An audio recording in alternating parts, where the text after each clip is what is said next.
ময়মনসিংহে অবৈধভাবে পরিচালিত ক্লিনিক ও ডায়াগনস্টিক সেন্টারের বিরুদ্ধে র্যাব ১৪ ও সিভিল সার্জন অফিসের যৌথ মোবাইল কোর্ট অভিযান পরিচালনা করা হয়।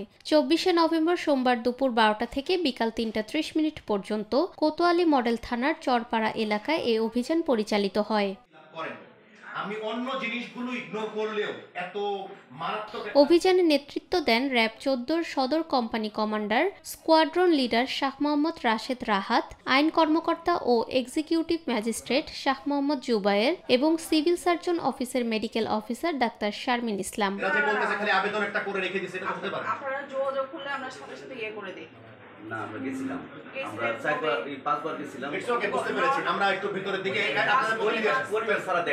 ভোক্তা অধিকার সংরক্ষণ আইনের ধারায় অস্বাস্থ্যকর পরিবেশে সেবা দেওয়ার অভিযোগে ৯ প্রতিষ্ঠানকে মোট ৪,৮০,০০০ টাকা জরিমানা করা হয়েছে। এছাড়াও একই আইনে অনিয়ম প্রমাণিত হওয়ায় ৫ ব্যক্তিকে ১০ দিনের এবং একজনকে ৭ দিনের বিনাশ্রম কারাদণ্ড প্রদান করা হয় এবং কিছু ক্লিনিক তাৎক্ষণিকভাবে সিলগালা করা হয়েছে।